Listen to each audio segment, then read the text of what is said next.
Hi, welcome back to my channel. My name is hautemesstom and I am currently on a 6-month no-buy. So I'm spending a lot of time paying attention to my collection as it currently stands and not bringing anything new. So if you want to know more about that, I'll have that linked in the cards up below, up above, and in the description box down below. A couple weeks ago or last week, I don't know where this stands in the grand scheme of time as far as YouTube goes.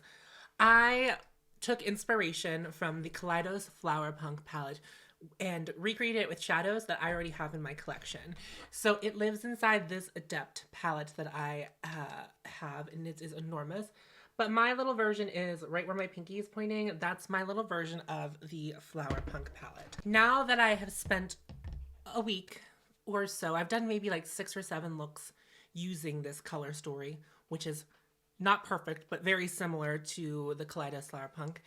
I have some thoughts, and it's what I have on my eyes now. And if you want to see how I put this together, I will also link that in the cards and in the description box below, so you can see. Let me tell you my final thoughts, and then I will tell you what the plan is. So, it was very fun playing with this color story, because I think this would be like a color story that I would think to put together myself, really. So it was very fun to play along, play with these colors, get inspiration. I was very inspired by using it every single time. However, even though the color story is so unique, there really are like 4 to 5 looks, or 7, I don't know. There's not an infinite number of looks, I feel, that you can put together with this palette, because as much as it inspired me, it also felt like it hindered me, because I have baby blue, I have pinks, and then I have greens. And sometimes I just don't want to use all of them.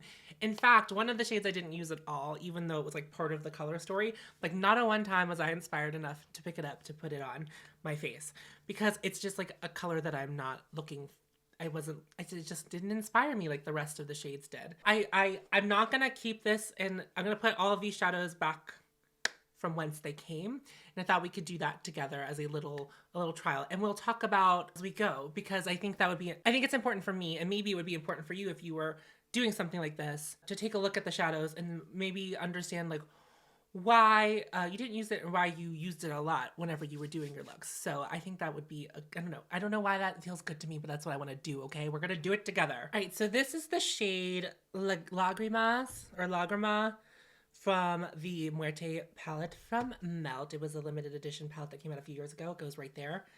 And this was the shade that I didn't use at all. Kind of looks like this. And why I didn't use it, matte blues are like just not my favorite unless it's navy. I just don't love the look of this kind of blue on my eye. I don't know if it has something to do with my eye color, that I feel like it clashes or whatever, but like something about this shade, this type of blue, truly doesn't speak to me. I feel like the kimchi shade from Sugar Pill is very similar. Like I bought it because I was so excited that kimchi and Sugar Pill had collaborated, but I also like, I never use it. However, I have used this in the past when I was playing with the Melt palette. As far as the color story that I had created, duping out the vibes of the Flower Punk palette, like it just didn't serve me very well, and I didn't want to use it. So she's back in her home. So the second shade I pulled was this shade Heirloom. This is from Cliona Cosmetics, and it is one of their, I don't know which collection. It might be a glitter, it might be a glitter multi-chrome, it might be a multi-chrome. I'm actually not sure. I never know. I bought, does it say on the back here? It doesn't. It doesn't really say. I loved experimenting and playing with the shade. I don't think I would have really gotten to show much love to this shade and gotten to enjoy it like this had I not put it into a smaller color story like I did with this. So this is very nice to get to play along with. And I mean, you guys, that's so stunning.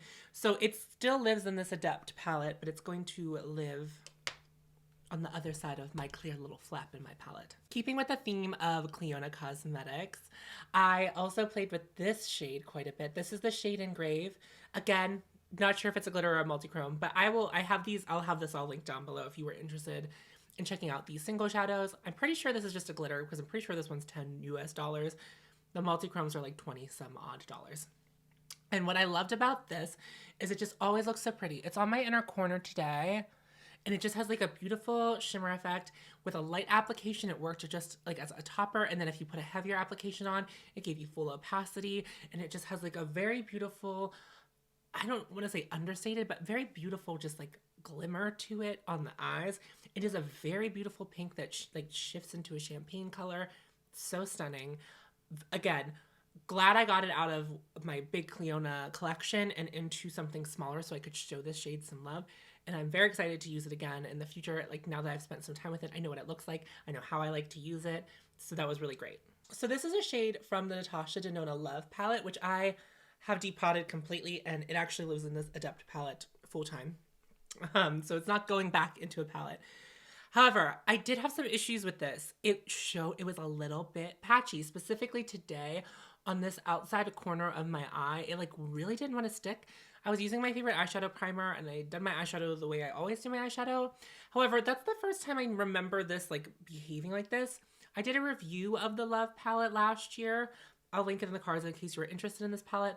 It's been around for a minute, so I don't think it's like the hottest of topics anymore, but I remember this being like one of my favorite shades in the palette, and I can't remember what the name of the shade is. Again, that's in the description box below, all of these shades. And it's, but it's a very beautiful pink. It's what I have on the outermost part of my eye up top here. And it is just like a very beautiful pink. It just gave me some performance issues that I hadn't had with it before.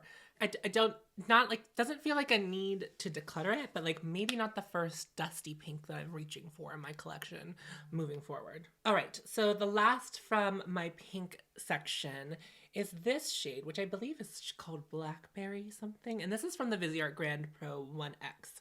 So the Grand Pro 1X has smaller pans but more shades than the original Grand Pro.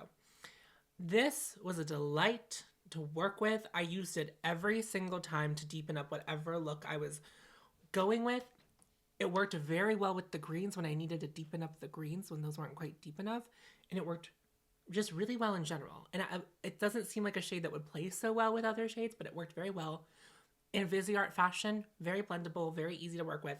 Loved playing with this shade. Let's put it back in its home. They do have names, but this was the one in the third row in the last column. And this is a magnetic palette. You can just pop these out. Okay, let's start talking about some of the green shades. This is the shade A1 from the Anastasia Beverly Hills Norvina Pro Volume 3, I believe. If not, it's in the description box below. This is an interesting color because it kind of looks neon, but then it goes on like very pukey onto the eye. And yet definitely is like a pukey green, but I thought like still neon. It's not my favorite shade. The Norvina Pro Pan formula is like not my favorite formula to work with. It's like fine, but I have other high impact colored shadows that are much kinder to me than this. This one just like takes a lot of time to build up. She's very, very shy. She doesn't want to go in. She doesn't like a boom, bada, bam. She likes to work her way onto your eye, which is fine. But with something neon like this, I would rather have high impact and then harder times blending than like easy time blending, building it up. But like it takes a long time to build up, like a frustrating amount of time to build up to get any kind of opacity. I had to use like a super dense brush. It's not my favorite. I did purchase, my last purchase before my no buy, if you're new here, was the Teresa is Dead palette. And I believe that has something similar to this. So maybe when I get that, I can finally get rid of this because I don't have anything else in my collection that's close to this right now. This is the shade Gas Lamp from the Antiquities palette from Noctex. This is a very grungy mustard yellow shade. It's beautiful. I love playing with it. It always did what I needed it to do when I was playing with this color story. Highly blendable, also very good impact, very easy to work with, but like you get that payoff almost instantaneously with this shade. Blends like a dream, cannot complain. I'm excited. I loved getting to play with this in this palette as opposed to the Antiquities palette, because the Antiquities palette, while I do really love the color story, is like just not something I'm reaching for very often. I think that's very specific because it's summertime, so I'm not really like truly reaching for a lot of grungy stuff, which I think is also maybe why this color story, it just kind of missed me a little bit. And like I'm not one who like swears by color stories only in being appropriate for certain times of the year, but I am much more inspired by like color right now, which is funny because I've been only wearing grungy greens for the past 3 months. So like this was a lot of fun to put on because I hadn't done looks like this in a while. So it definitely got me back into color playing with this. And if you've never seen the Antiquities palette, I highly recommend it.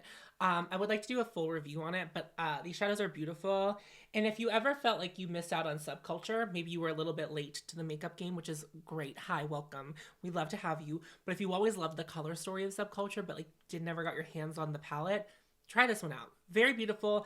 You're not going to get like those highlighty shifty shades, but I believe that maybe in your collection you might have those elsewhere. But you do have some very solid mattes, very beautiful shimmers in here. So it's worth seeking out if that color story really inspires you. All right, my second to last shade. This is a shade from Natasha Denona's 28 Pan Green palette. And it is a very beautiful green gold shimmer. It's what I have on my lids today. Beautiful, stunning. Not like the most sparkliest of Natasha Denona, but it is just a beautiful shimmer, a simple finger application. I also use my finger to blend it out too. I don't really use a brush at all. I think this would be like actually a very beautiful one shadow all over look too if you really like the shade, like this shade. It's maybe you want to deepen out the outer corner a little bit, but like this is just a very pretty shadow. I like the Natasha Denona formula. Some people do, some people don't. This really vibes with me. I love it. Let's put her home. And just like Viseart, in case you don't know, I like to be informative with these kind of things, if in case I'm the first creator you've ever come across doing something like this. These are magnetic, so if you were ever to buy these, they are like, you can play with them, take them out, switch them around. Like if the color story, you like it, but you think it would make more sense in a different arrangement, you can definitely do that. They do have these like plastic things with the names on them that you can rip off. Honestly, the names aren't that important to me. You can also Google it if you needed it for any kind of reason. The last shadow in my palette is this green. Now, this camo-ish green, I really like the shade. However, it's not the green I needed nor the green I wanted. It's not a very impactful deep green, which I kind of wanted from it. It's like a very cool, like grungy green shade, but it just like didn't have the impact that I wanted to. So I think that it makes a lot more sense in the Metropolis color story than it did for pulling it to recreate the flower punk. However, I did get a little bit of use out of it, familiarize myself with it. So whenever I play with the Metropolis palette next, I will know where this is. And next time I make a palette that might have a grungy green in it, I'll know not to reach for that one because it just might not be what I want it to be. So this lives in the Metropolis palette. These are smaller pans than the 28 pans.